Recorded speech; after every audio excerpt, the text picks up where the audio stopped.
Bismillahirrahmanirrahim. Assalamu alaikum. Welcome back to my YouTube channel. I hope you people are doing great and you have been all watching all the videos I am uploading on this channel. Students, अगर आप लोग channel पर new हैं तो kindly channel को subscribe करना ना भूलिएगा, वीडियो को लाइक करना ना भूलिएगा और अपना फीडबैक देना भी ना भूलिएगा।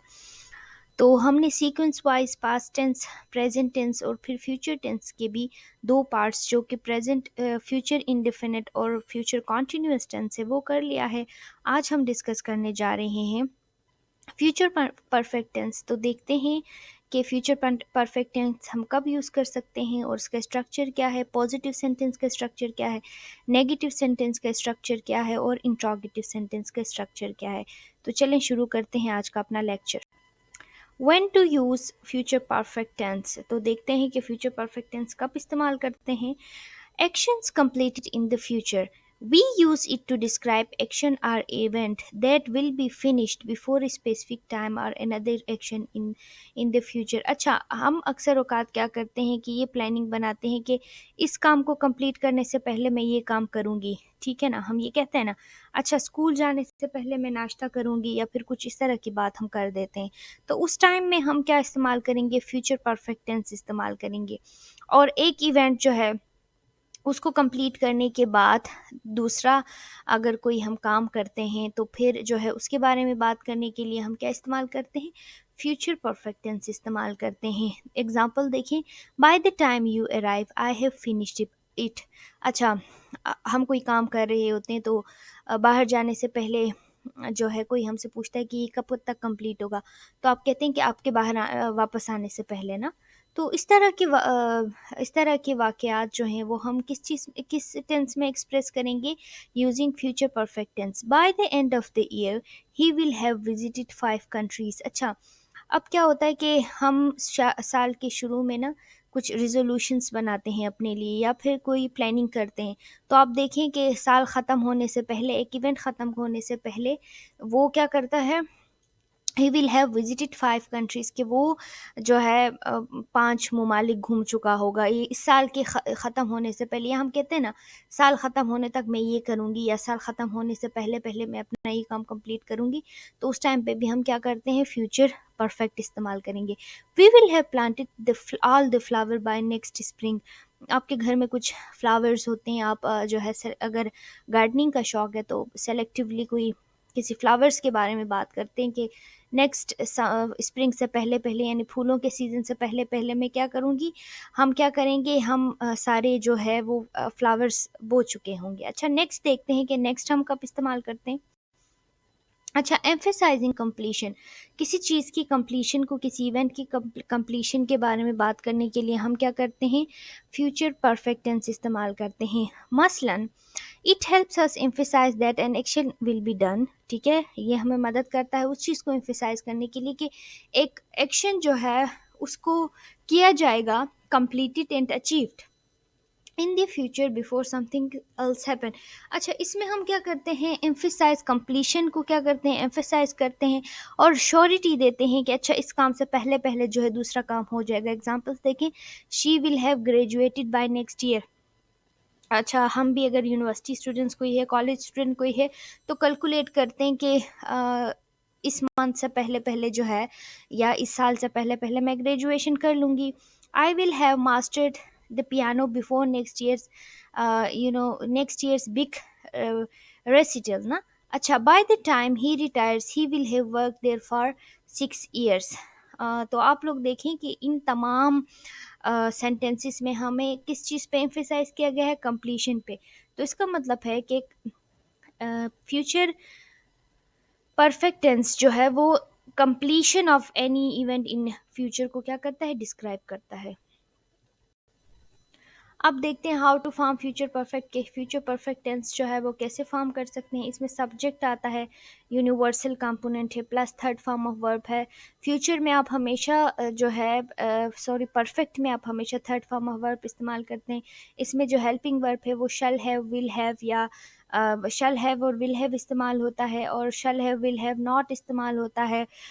और फिर इसके बाद जो है shall will have in the beginning of interrogative sentences जो है, ये ओवरऑल इसका स्ट्रक्चर है। अब जो है वो पॉजिटिव, नेगेटिव और इंट्रोगेटिव वाइज हम जाएंगे कि कैसे हम अलग अलग सेंटेंसेस बना सकते हैं। अच्छा, यहाँ पे एक चीज़ नोट करें कि आप यहाँ पे हैज़ का इस्तेमाल नहीं करेंगे। आप यहाँ पे जो है वो जो आपके पास थर्ड पर्सन सिंगुलर प्रोनाउंस होते हैं उनके साथ भी आप हैव इस्तेमाल करेंगे। एग्जांपल आप लोग देखें कि start with the subject at will have and then the past participle form of the verb. आपने subject is universal component, subject के बगैर हमारा सेंटेंस कंप्लीट होता नहीं है। अच्छा, उसके अलावा आप क्या करेंगे, विल हैव ऐड करेंगे और फिर पास्ट पार्टिसिपल यानी कि third form of verb add करेंगे। Example, he will have finish the book by Friday. अच्छा, ही विल हैव फिनिश्ड। अब यहाँ पे देखिए, यहाँ हमारा सब्जेक्ट तो क्या है, सिंगुलर है ना, ही है, लेकिन हमने फिर भी यूज़ क्या किया है, हैव यूज़ किया है। विल के साथ हमेशा हैव लगेगा, विल के साथ हैज़ नहीं लगेगा, ठीक है। जो लोग अब तक विल के साथ हैज़ लगा के सेंटेंसेस बना रहे थे वो गलत है। We will have clean the house before the guest arrive. हम जो है घर की सफाई कर चुके होंगे जब तक मेहमान आते हैं। तो ये पॉजिटिव फॉर्म था। नेगेटिव फॉर्म की तरफ चलते हैं। अच्छा, नेगेटिव फॉर्म में देखिए, यूज वॉन्ट हैव यानी will not have after the subject and then add past participle. आपने क्या करना है, विल नॉट के बाद आपने हैव लगाना है, मतलब कि नॉट को आपने विल और हैव के बीच में लेके आना है।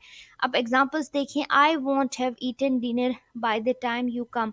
अच्छा, अब हम कहते हैं कि कभी कभी कहते हैं ना, मैं जब तक तुम आओगे मैंने खाना भी नहीं खाया होगा, मतलब बहुत जल्दी, इसका मतलब होता है बहुत जल्दी तुमने आना है, ठीक है। They want have completed the project by the deadline. आपको अगर किसी पे ट्रस्ट नहीं है तो आप कहते हैं कि उनके पास की बात नहीं है, वो डेडलाइन तक काम कंप्लीट नहीं करेंगे। तो फिर उस तरह की बात करने के लिए हम क्या करते हैं, negative form of future perfect इस्तेमाल करते हैं। अब देखिए, question form begin with will and then subject and then have and finally add the past participle form of the verb। अब आपने क्या करना है, आपने will के साथ start लेना है, उसके बाद subject डालना है, फिर have डालना है। अब देखिए, will they have fixed the car before the trip। किसी की गाड़ी ख़राब होती है, घर वालों की, तो आप कहते हैं क्या ट्रिप से पहले पहले ठीक हो जाएगी। Will you have read the entire book by tomorrow. आप किसी के पास कोई बुक पढ़ा हो तो आप कहते हैं कि क्या ये कल तक ख़त्म कर लोगे। मतलब इस तरह की बात करते हुए आप लोग क्या करोगे, फ्यूचर परफेक्ट कॉन्टिन्यूस जो है वो उसका इस्तेमाल करोगे। Not future perfect continuous, future perfect आप इस्तेमाल करोगे। Think sorry for slip of tongue. And then उसके बाद एक छोटी सी एक्सरसाइज करते हैं कि will you have graduated by this time next year. मैं आपसे क्वेश्चन कर रही हूँ कि will you have graduated by this time next year, तो इसका जवाब आपने मुझे देना है यूजिंग फ्यूचर परफेक्ट टेंस।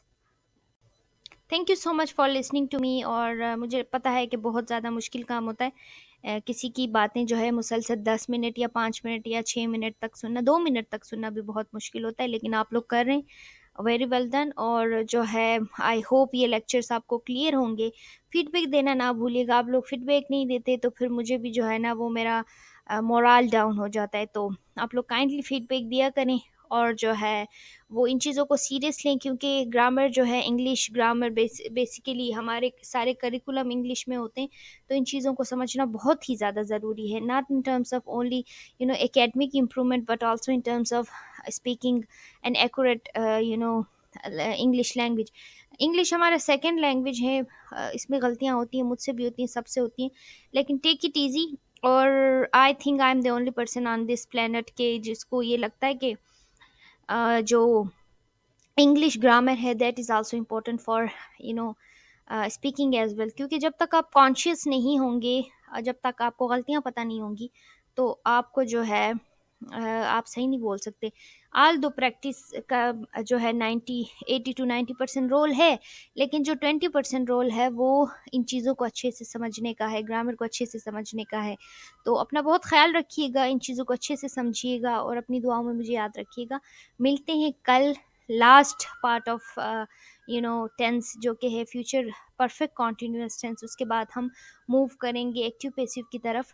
तो उसके साथ मिलते हैं। अपना बहुत ख्याल रखिएगा। फ़ी अमानिल्लाह।